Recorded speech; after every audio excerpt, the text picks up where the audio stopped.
It's a journey that you don't want to give up on. It's a dream that you don't want to give up on. We've always wanted children. That's our goal, like, no matter how hard it is. Faye and Kirsty desperately want to start a family together.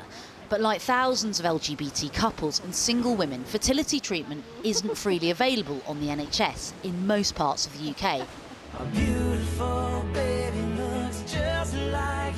Instead, they've spent tens of thousands of pounds funding their IVF, and now that process has become even more complicated, costly, and they say discriminatory.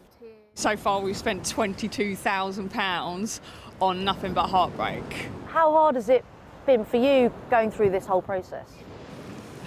There's been quite a few tears. There's been quite a few tears. We've had 2 miscarriages out of the 4 attempts. It's been really hard hitting on us. That's the hardest thing of our lives. Yeah, hardest thing ever. The couple have already had 4 rounds of reciprocal IVF, or shared motherhood.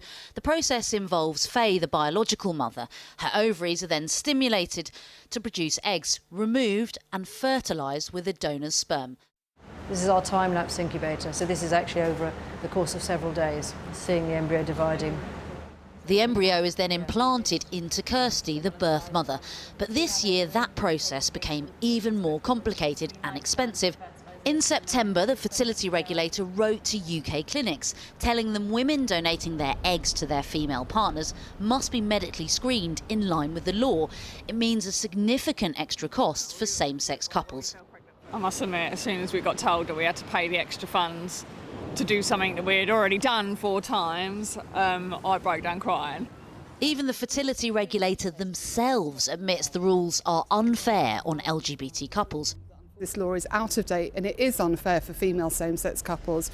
We're working really closely with the Department of Health and Social Care to try and find a solution as quickly as possible. This law came into force nearly 15 years ago now, you know, it's not a new thing. Do you think change has been too slow? Well, we have been pushing for a change for a while. What's happened Pretty is slow though. Well, unfortunately the law is quite slow to change.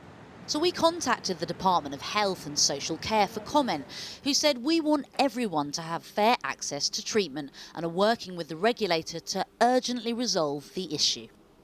Here at the Agora Fertility Clinic in Sussex, they've helped hundreds of same-sex couples become parents. It's run by consultant gynaecologist Carol Gilling-Smith. We've got a law that was applied 10, 20, 30 years ago, and we've got a society that has rapidly changed over the last 3 decades and is not the same society. At the moment, as it stands, in England, it's a real postcode lottery where some same-sex couples are required to have up to 12 rounds of fertility treatment privately before they can access the same help on the NHS as some straight couples. And earlier this month, influencer wives Whitney and Megan Bacon-Evans, known to their 200,000 plus followers as Wegan, launched a landmark legal case against a branch of the NHS's fertility sector in England, claiming it discriminates against LGBT people. While Kirsty and Faye are heartbroken, their plan to have a family is on hold. They haven't, though, given up. No matter what, I love her so much that whatever comes out of her, baby-wise, I will love that child even more because it's a part of you.